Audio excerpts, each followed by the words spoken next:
उर्दू के सीनियर सहाफ़ी, वो INN चैनल के bureau chief, Telangana Urdu journalist federation के सेक्रेटरी जनाब हबीब अली जिलानी का मुख्तसर सी अलालत के बाद इंतकाल हो गया। वो गुज़िश्ता चंद दिनों से अलील थे। पसमंदगान में अहलिया के अलावा एक लड़का और 2 लड़कियां शामिल हैं।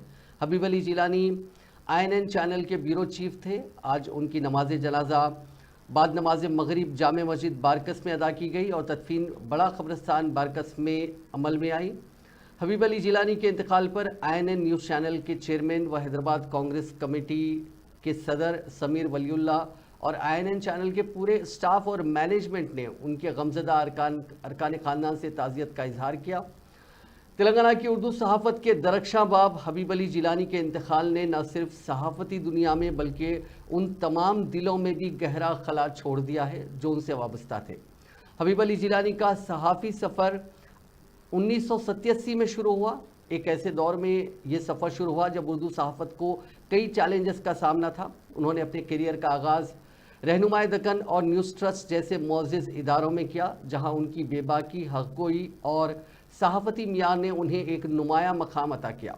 लेकिन उनकी कहानी सिर्फ उन इदारों तक महदूद नहीं थी। उन्होंने अपने पेशे को सिर्फ एक नौकरी नहीं बल्कि एक मिशन के तौर पर अपनाया, जहां सच्चाई को सामने लाना और आवाम की आवाज़ बनना उनकी अवलीन तरजीह थी। हबीब अली जिलानी साहब एक बेखौफ सहाफ़ी थे। वो हमेशा हक़ बात कहने के लिए तैयार रहते थे, चाहे उसका सामना किसी भी ताकतवर शख्सियत से क्यों ना हो। उनकी बेबाकी और सच्चाई के लिए लगन ने उन्हें उर्दू सहाफ़त के मैदान में एक मिसाल बना दिया। उन्होंने कभी भी इस बात की परवाह नहीं की कि उनके सवालात से किसको तकलीफ़ पहुँचेगी। उनका मकसद हमेशा सच्चाई का इजहार था। उनकी शख्सियत की एक और ख़ूबसूरती ये थी कि वो अपने साथियों और दीगर सहाफ़ियों के लिए हमेशा फ़िक्रमंद रहते थे। बतौर नायब सदर तेलंगाना उर्दू जर्नलिस्ट फेडरेशन उन्होंने न सिर्फ तंजीम की बेहतरी के लिए काम किया बल्कि हर उस साथी के साथ खड़े रहे जो किसी मुश्किल में मुब्तला था। वो हमेशा अपने साथी सहाफ़ियों की मदद के लिए तैयार रहते थे, बीमार सहाफ़ियों के घरों का दौरा करते और उनके लिए दुआएं करते। ये उनकी इंसानियत का वो पहलू था जो उन्हें सबसे अलग और मुमताज़ करता था। हबीब अली जिलानी साहब की सादगी और आजिज़ी उनकी ज़िंदगी का एक और अहम पहलू था। वो कभी भी अपनी कामयाबियों पर फ़ख्र नहीं करते थे बल्कि हमेशा इस बात पर ज़ोर देते थे कि सहाफ़त एक खिदमत है जिसका मकसद आवाम की भलाई और सच्चाई की तलाश है। उनकी सादा ज़िंदगी और अजीम ख़यालात ने उन्हें न सिर्फ एक बेहतरीन सहाफ़ी बल्कि एक बेहतरीन इंसान भी बनाया। आखिरी अयाम में जब वो बीमारी के बावजूद भी अपनी सहाफ़ती ज़िम्मेदारियों को अदा कर रहे थे, उनकी मेहनत और लगन ने एक मिसाल कायम की। वो ऑनलाइन एक्टिव रहते थे, अपने साथियों और आवाम के साथ जुड़े रहते और अपने मिशन को जारी रखते। ये सब कुछ उन्होंने उस वक्त किया जब वो खुद बीमारी के बाइस तकलीफ़ में मुब्तला थे। उनकी इस लगन और बेगर्ज़ खिदमत ने उन्हें हमेशा के लिए यादगार बना दिया। जनाब हबीब अली जिलानी का इंतकाल सिर्फ एक सहाफ़ी का इंतकाल नहीं बल्कि एक अहद का ख़ात्मा है। उन्होंने अपनी पूरी ज़िंदगी को उर्दू सहाफ़त के फ़रोग़ के लिए वक्फ़ किया और उनकी खिदमत को हमेशा याद रखा जाएगा। उनकी मीरास सिर्फ उन ख़बरों में नहीं है जो उन्होंने रिपोर्ट की बल्कि उन इक़दार में भी है जिनको उन्होंने अपनी ज़िंदगी में बरकरार रखा। उनकी सादगी, आजिज़ी और इंसान दोस्ती हमेशा के लिए उनके चाहने वालों के दिलों में ज़िंदा रहेगी।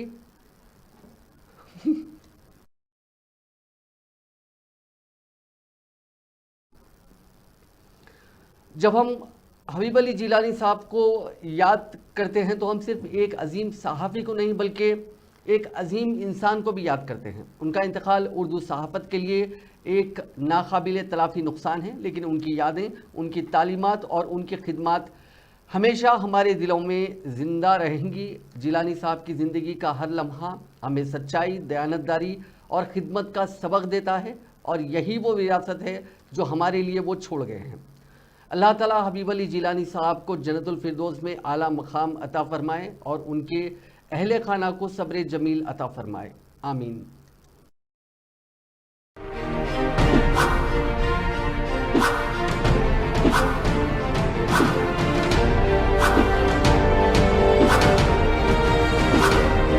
पैसे कमा रहे, महल्ला बना रहे, सब कुछ एंजॉय कर रहे हैं। इसीलिए मैं सब लोगों को दिखाया तो उन लोगों को गुस्सा आ गया। आज कल से असेंबली का सेशन हो रहा है, बजट सेशन, और हमारे को जो इन्फॉर्मेशन है वो 8 to 10 डेज का है। क्या ये सही है सिस्टम? ये स्टेट में कुछ सही चल रहा। श्रीधर बाबू साहब, आज जो गवर्नर का खुतबा हुआ है, उस खुतबे में ऐसा क्या है जो आवाम के लिए फ़ायदेमंद हो? गवर्नर साहिबा का सब इस वक्त जो है रियासती हुकूमत ने जो बिल बरखी का आवाम पर लादा है, बाज़ मुकाम पर बताया जाता है कि जो महीना बिल जिसका 200-300 रुपये आता था। वंशी जी, कल रात हुकूमत जो प्राइवेट यूनिवर्सिटीज़ के लिए एक शब्बीर अली साहब ने अभी कहा कि जो क़दीम सीनियर सहाफ़ियों की याद मनाना, अल्हम्दुलिल्लाह Telangana Urdu working journalist federation ये काम पहले से कर रहा है। हमारे पास के 3 सीनियर सहाफ़ियों के नाम से कदम है।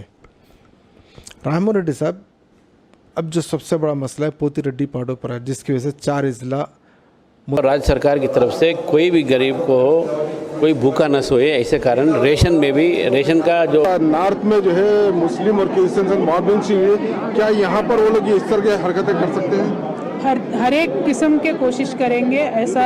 ये अब जो हॉस्पिटल में जो क्लिक्चर्स हाल थे, जो पेशेंट्स ऑलरेडी आपके इनपेशेंट थे, उन तमाम को डिस्चार्ज करने पॉइंट्स कहते हैं कितने तो लोगों ने पार्टिसिपेट किया? अल्हम्दुलिल्लाह आज इंटरमीडिएट के पता नहीं साहब, एसएससी एग्ज़ाम का आगाज़ कब से हो रहा है? मार्च 19 से। हामिद मोहम्मद खान साहब, कल असम्बली में जो है और कानून साज काउंसिल में जो है तेलंगाना में बिल जो रेजोल्यूशन गवर्नमेंट पेश की पास हुआ, तो आप इसको किस एंगल में दें? क्योंकि आप लोग जो है इसके मुल्क भर में और यहाँ पर स्टेट में आपकी क़यादत में जमात इस्लामी जो है शहरियत कानून के खिलाफ। हाफिज़ साहब, कल असम्बली में जो है KCR साहब वज़ीर आला जो है क़रारदाद पेश किए और उस क़रारदाद की जो है मंजलिस और कांग्रेस ने सपोर्ट सर मकदम है। अतीक साहब, ये बोलिए, अचानक ये लॉकडाउन की वजह से हुकूमत रेगुलर कॉलेजेस को ऑनलाइन क्लासेस शुरू करने की हिदायत दी, तो ये ऑनलाइन की तालीम का जो